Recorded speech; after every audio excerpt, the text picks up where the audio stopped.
Hey there, zombie fans. Welcome back to the Z-Man Show. Here we are. We made it. Episode 6 and the finale for Daryl Dixon, The Walking Dead.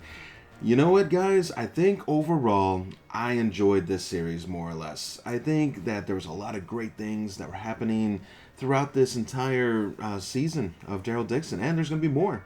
As we find out tonight that Carol will be coming back. It sounds like, see, it's very interesting how they're playing this off. It sounds like Carol was already in on this, like from the beginning as I was watching this after show.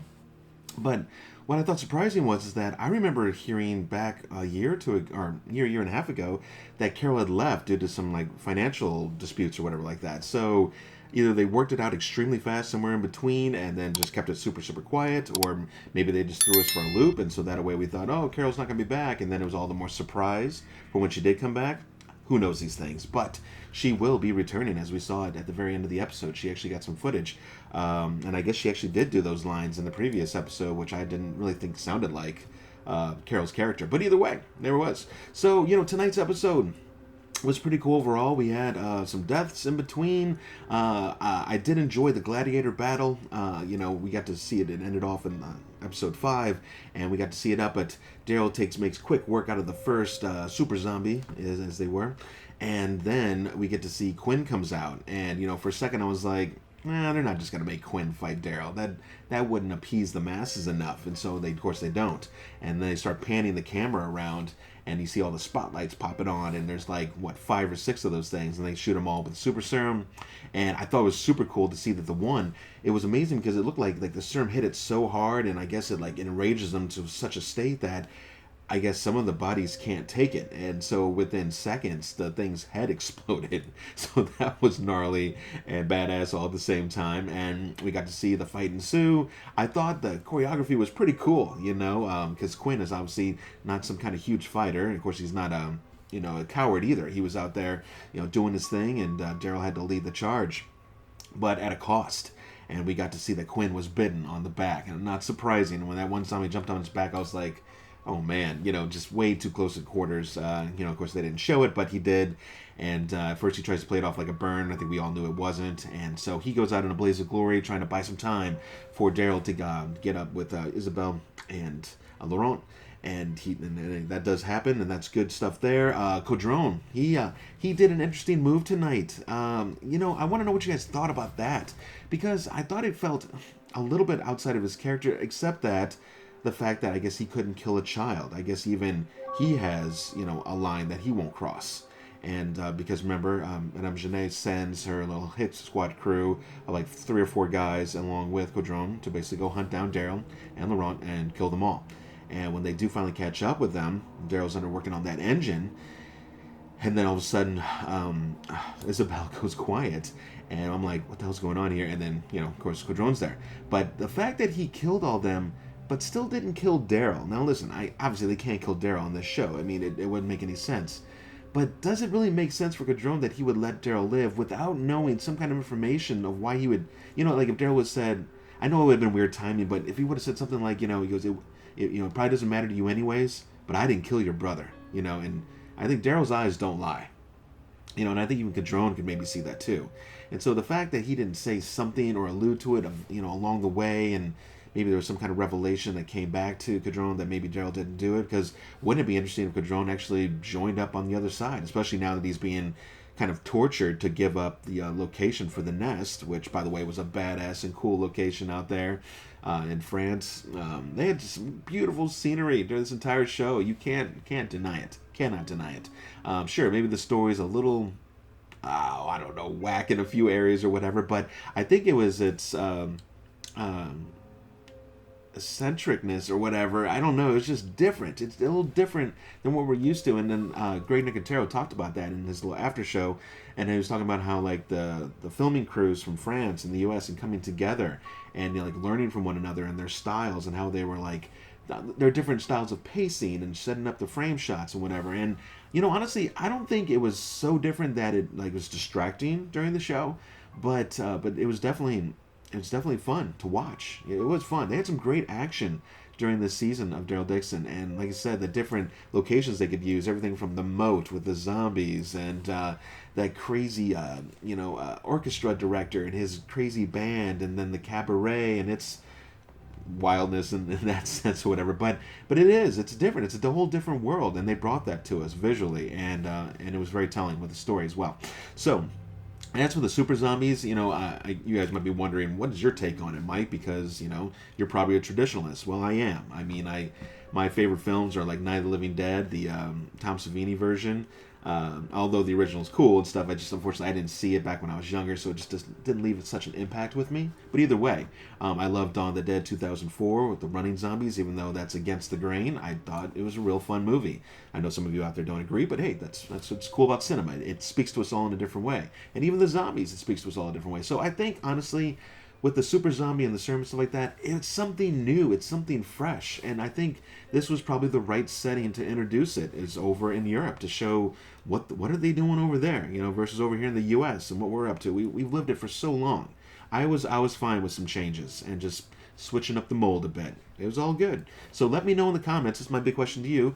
Did you mind them changing up the mold with the zombies and creating them kind of this super strength one or whatever? And also, you think they're going to play on it more as we head into the future seasons, because since it has to be shot up with a serum, obviously they only have so much of that, but I don't know. I guess they could play on this in future, I mean, a couple of those things loose in a settlement could just wreak havoc, no doubt. So, anyways, I guess we'll have to see what happens there. I think it was kind of sad seeing Daryl leave. I thought it was an interesting play on the whole World War II setting in the beginning, and that the story of some background with Daryl about how his grandfather left. He didn't even make it off the beaches of Normandy. He died. And then, of course, which left his grandmother alone. And then it just started this chain reaction of, unfortunately, bad fathers within... for Daryl. Well, I guess just one father, but you know what I mean, like the family, it shook up his whole world. And I'm sure that happened to a lot of people, here in the U.S. and probably other countries too. So it was sad to see that. And when he finally sees the chances of him finding that grave is insane, but whatever. But he did find it. And, you hear him sniffle. Like, you've never really seen Daryl, I mean, maybe count on a couple fingers how many times that dude has even cried or tried to break down. Maybe like around Rick or something, or the thought of Rick. Or those closest to him, like Carol, but that's it, right? So I thought that was really moving as he got down closer to the boat and he's kind of like fighting off those zombies. I think he said that in the after show, he was saying that he was thinking to himself, I don't want to be like you. I want to get back to my family, and so, they're not hurting because I'm gone, or they don't know what happened to me. And it made sense. And as he gets down to the beach, we hear Laurent's voice yelling, Daryl, Daryl. And we look back and he's on top of one of the damn bunkers, and he followed him there. Oh, this kid. So, but I guess a question I got to try and figure out, and I was trying to think about while I was watching, is like, is he going to go with Daryl? Or is Daryl going to stay? These are two very big questions. Now, if they're introducing Carol to the show, it is possible Carol tries to make her way maybe over to France when she finds out pretty much that he was kidnapped or whatever and sent on that boat. It's possible she makes her way towards him, but I think it makes more sense if he was coming back home towards her, and maybe they met somewhere in the middle of some sort. So, and also they can shoot at some other cool country land or whatever. I think they're going to go to Newfoundland and some other places they mentioned. So, they mentioned Britain, I think, as well, in the UK. So yeah, there's a lot of cool places they could still visit and go. So, but is Laurent going to leave though? I mean, after all those people expecting him as the future Messiah, and I thought the Nest was a really, really cool place. Everything from their leader just to the people in general, how caring and welcome they all were. They are definitely not set up to try and face off against Madame Genet. No way. Daryl's over there telling them how to do a bolt and lock and shoot with those old type rifles, and it's not looking good. So again, with them showing that and the place and whatnot and the locations, I'm wondering, is Daryl going to end up staying there? And so maybe Carol will come find him that way. I don't know. It's kind of confusing. I'm not really sure what direction the show's going to go, but I guess that'll keep us on our toes a little bit. Let me know in the comments if you have a thought on that. But other than that, if I were to give this show, so I noticed on IMDb, it had a 7.9 out of 10. And so that's dropped slightly over the weeks the show has been on. I think it started around 8.1, and it's dropped, a couple 0.1s. So that's not much. And I think overall, when I thought about it, I think I give this show myself about a 7.5. It's a solid show. It's fun. It's engaging. There was good action. There was good dialogue between. There's some cool events. The drama. It was all there. and just maybe in a little different sense than what we're used to a bit from our standard Walking Dead, but that's not so bad. I don't think. I think it's good to switch things up a bit. So at 7.5, I ended up giving it an 8 because they don't do 0.5s on IMDb. So, hey, 7.5, that's the old rounding system. 0.5 goes up to 8. So there we are. So let me know what you thought about the overall show. It will be back for season 2, which is pretty damn exciting. Looks like next Sunday, Fear the Walking Dead is back. Heaven help us. But it is the final season and the final half for that matter. So let's see where all goes, where Kim Dickens' character and I guess Alicia's, maybe she's officially gone. I always thought that Alicia was probably still alive somewhere, but this is the problem when characters want to leave shows. It's just, things get messy, right? And so you only have so much time to do what you need to do. And when you draw it out, and you draw these seasons out like they have, Fear, we all know that, you lose those characters, and then your story starts to go to hell. So, anyways, I hope you guys enjoyed this little tiny rant and discussion over the last episode of Daryl Dixon, The Walking Dead. Be sure to check out my channel for other content. I'm actually in talks with a few people around St. Louis to finally start getting some filming done for a new project we have in mind. It's called Desolation, and it's going to be starring my cousin who's up in New York. His name's Tony. And anywho's, we're really excited to get him down here and to get some fun stuff done. And I may be trying to tackle a couple other things over the next month or two. It's a busy-ass October, guys, but we'll see if we can get it done for y'all. So take care, and I will catch you all at the next review. See you guys.